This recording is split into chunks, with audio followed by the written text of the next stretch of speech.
Assalamualaikum warahmatullahi wabarakatuh. Salam sejahtera untuk kita semua. Yang saya hormati dosen Kapita Serta Hukum Pidana Bapak Dr. Heri Firmansyah SHMU MPA. Dalam video ini saya akan menjelaskan mengenai contoh kasus sanksi pidana Undang-Undang ITE dan TPPO. Video ini sebagai kewajiban untuk ujian akhir semester 4. Langsung saja ke pembahasan. Kasus ini menjadi fenomenal dan mendapat perhatian publik, baik masyarakat, akademisi, praktisi, bahkan Presiden Republik Indonesia memberikan perhatian pada kasus yang menjerat inisial BN yang bersalah melanggar pasal 27 ayat 1 Undang-Undang ITE, yang mana BN dianggap telah mendistribusikan dokumen elektronik berupa rekaman suara telepon antara BN dengan M. Kasus berawal dari percakapan yang dilakukan oleh BN dengan M. BN yang dahulu merupakan guru honorer di SMA N 7 Mataram dan M adalah kepala sekolah SMA N 7. BN mengaku bahwa hampir setiap hari M menelepon BN. Berawal membicarakan pekerjaan, tetapi percakapan tersebut menjadi keluar pembahasan dan membicarakan hal-hal yang mengarah ke pelanggaran kesusilaan. Percakapan tersebut berlangsung selama 20 menit. M pada telepon tersebut menceritakan kepada BN tentang perselingkuhannya dengan seorang yang bekerja di sekolah tersebut. BN berinisiatif untuk merekam percakapan tersebut dengan niat agar BN tidak disangka menjadi perselingkuhannya M, karena tercuat kabar burung bahwa BN menjadi selingkuhannya M. Parahnya, dalam percakapan tersebut, BN sering diajak M untuk menginap di hotel, tetapi BN selalu menolak ajakan tersebut. BN akhirnya menceritakan kejadian tersebut ke temannya, yaitu IM, karena BN merasa jengah. Akhirnya BN menyerahkan rekaman tersebut ke IM dan IM memindahkan rekaman tersebut ke laptop miliknya. Proses pemindahan rekaman dari ponsel ke laptop dan ke tangan-tangan lain sepenuhnya dilakukan oleh IM. Rekaman tersebut akhirnya tersebar ke lingkungan sekolah yang didistribusikan oleh IM. Merasa malu dengan kejadian tersebut, akhirnya M melaporkan kejadian tersebut ke polisi dengan dasar pelanggaran yang tercantum dalam pasal 27 ayat 1 Undang-Undang ITE. Kasus ini pertama diadili pada Pengadilan Negeri Mataram dan BN diputus bebas oleh Hakim PN Mataram dengan nomor 265-Pitsus-2017-PN MTR. Tak puas dengan hasil putusan sidang akhirnya, naik ke pengadilan tinggi dan sampai ke tingkat kasasi di Mahkamah Agung. Hasil putusan di MA dengan nomor 574-Pitsus-2018 menyatakan bahwa BN bersalah dan melanggar pasal 27 ayat 1 Undang-Undang ITE sehingga BM dipidana 6 bulan penjara dan denda 500 juta rupiah. Majelis Hakim Pengadilan Negeri Mataram dalam putusannya menimbang unsur-unsur yang ada pada pasal 27 ayat 1 Undang-Undang ITE sebagaimana pasal tersebut telah dilakukan oleh terdakwa. Pasal 27 ayat 1 Undang-Undang ITE berbunyi, setiap orang dengan sengaja dan tanpa hak mendistribusikan dan atau mentransmisikan dan atau membuat dapat diaksesnya informasi elektronik dan atau dokumen elektronik yang memiliki muatan yang melanggar kesusilaan. Unsur perbuatan material pertama pada Undang-Undang ITE tersebut yaitu dengan sengaja dan tanpa hak. Dengan sengaja harus dikaitkan dengan penjelasan larangan yang ada dalam pasal 27 ayat 1 Undang-Undang ITE. Lalu unsur kedua yaitu delik mendistribusikan dan atau mentransmisikan dan atau membuat dapat diaksesnya informasi elektronik dan atau dokumen elektronik. Dari fakta hukum yang ada, IM sebagai rekan BN lah yang mendistribusikan dokumen elektronik tersebut, bukan BN. Unsur material yang ketiga yaitu memiliki muatan yang melanggar kesusilaan. Semua unsur yang ada dalam pasal 27 ayat 1 Undang-Undang ITE yang dikenakan oleh penuntut umum tidak dapat diterapkan atau tugepas, dan kesalahan terdakwa dinyatakan tidak terbukti secara sah dan meyakinkan. Maka majelis hakim telah cukup alasan dan pertimbangan membebaskan terdakwa oleh karena itu dari dakwaan penuntut umum.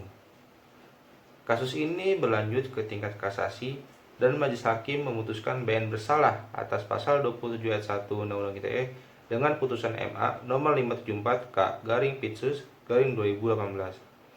Perbedaan hasil putusan ini yang tadinya bebas menjadi bersalah, karena MA menggunakan judeks fakti yang seharusnya judeks juris. Adanya ketidakpastian tersebut berlanjut dengan MA yang mengabulkan permohonan kasasi Padahal, putusan tingkat pertama BN bebas. Permohonan kasasi boleh dilakukan jika putusan sebelumnya di luar putusan bebas. Dengan dipidananya BN, menimbulkan perhatian masyarakat, bahkan Presiden Republik Indonesia Insinyur Joko Widodo. Akhirnya, banyak desakan untuk memberikan amnesti. Dan akhirnya, Presiden pun memberikan amnesti dengan keputusan Presiden nomor 24 tahun 2019. Sekarang kita akan memasuki contoh kasus kedua, yaitu tentang tindak pidana TPPO. Anak anggota DPRD Kota Bekasi, inisial AT, berumur 21 tahun, ditetapkan sebagai tersangka oleh Polres Metro Bekasi kasus pencabulan anak di bawah umur, yaitu perempuan berinisial PU berumur 15 tahun dengan laporan STPL garis 91 garing K garing 4 2021 SPKT Restro Bekasi Kota pada tanggal 12 April 2021 atas dugaan asusila. Berawal, korban disekap selama hampir 1 minggu di sebuah kos-kosan di wilayah Pengasinan, Rawalumbu. Selama disekap, korban dicabuli pelaku lebih dari 1 kali. Pada Minggu 11 April 2021, selain pencabulan, PU bukan hanya diperkosa oleh AT, melainkan ada indikasi menjadi korban tindak pidana perdagangan orang atau TPPO. Korban awalnya diiming-imingi kerjaan untuk menjadi pekerja di toko pisang goreng. Agar mempermudah pekerjaan, korban diminta tinggal di kosan. Namun, pekerjaan yang ditawarkan korban tidak pernah ada. Terduga pelaku mengatakan kepada korban bahwa pekerjaan itu sudah diisi orang lain. Pelaku diduga menjual korban kepada laki hidung belang. Korban mengaku dalam sehari dipaksa untuk melayani 4-5 pria hidung belang. Pelaku menawarkan jasa korban melalui aplikasi micet sembari menyertakan foto-foto korban. Fakta menarik yaitu tersangka AT berdalih menyayangi korban dan ingin bertanggung jawab atas perbuatannya. Meski demikian, hal ini tak serta-merta membatalkan proses hukum terhadap tersangka. Rencana pernikahan merupakan bentuk tanggung jawab atas dosa yang diperbuat AT. D. Ayah korban pemerkosaan anak anggota DPRD Kota Bekasi menolak wacana AT yang ingin menikahi putrinya PU. Menurut D, pernikahan hanya akan membawa masalah baru bagi korban yang masih di bawah umur. The Institute for Criminal Justice Reform atau ICJR mengatakan, rencana anak anggota DPRD Bekasi tersangka perkosaan remaja untuk menikahi korban tersebut bukanlah solusi yang tepat. ICJR meminta pihak kepolisian menelaah secara kritis soal permintaan penasihat hukum yang ingin menikahkan tersangka dengan korban. Menurutnya, hubungan seksual antara orang dewasa dengan anak-anak harus dikategorikan sebagai tindak pidana.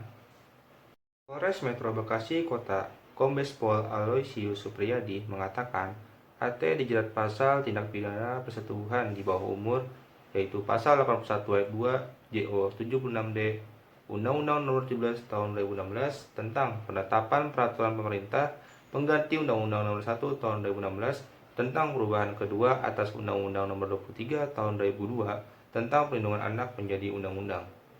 Perbuatan pelaku diancam hukuman pidana penjara paling singkat 5 tahun dan paling lama 15 tahun dan denda paling banyak 5 miliar rupiah. Tindak pidana yang dilakukan AT dengan cara menyekap, menjual, dan memaksa PU layani pria hidung belang via aplikasi micet seharga Rp400.000 merupakan tindak pidana yang masuk dalam kategori dan diatur dalam pasal 2 ayat 1 Undang-Undang Nomor 21 Tahun 2007. Adapun ancaman hukuman yang bisa dijatuhkan adalah pidana penjara paling singkat 3 tahun dan paling lama 15 tahun dan denda paling sedikit Rp120 juta dan paling banyak Rp600 juta. Tindakan yang dilakukan AT terhadap PU disebut perdagangan orang. Perdagangan orang adalah tindakan perekrutan, pengangkutan, penampungan, pengiriman, pemindahan, atau penerimaan seseorang dengan ancaman kekerasan, penggunaan kekerasan, penculikan, penyekapan, pemalsuan, penipuan, penyalahgunaan kekuasaan atau posisi rentan, penjeratan utang atau memberi bayaran atau manfaat, sehingga memperoleh persetujuan dari orang yang memegang kendali atas orang lain tersebut, baik yang dilakukan di dalam negara maupun antar negara, untuk tujuan eksploitasi atau mengakibatkan orang tereksploitasi. Unsur pada perdagangan orang yaitu yang pertama adalah proses. Proses adalah pelaku memindahkan korban dari komunitasnya dengan merekrut, mengangkut, mengirim, memindahkan, atau menerima mereka sebagai calon korban. Lalu unsur yang kedua adalah cara. Cara adalah pelaku menggunakan ancaman kekerasan, penculikan, penyekapan, pemalsuan, penyalahgunaan kekuasaan, posisi rentan atau jeratan hutang untuk mendapatkan kendali atas diri korban sehingga dapat memaksa mereka. Yang ketiga, yaitu tujuan. Tujuan adalah pelaku mengeksploitasi atau menyebabkan korban tereksploitasi untuk keuntungan finansial pelaku kejahatan. Sekian penjelasan dari saya. Apabila ada kesalahan atau kekurangan, mohon dibukakan pintu maaf yang sebesar-besarnya. Wabillahi taufiq wal hidayah. Wassalamualaikum warahmatullahi wabarakatuh.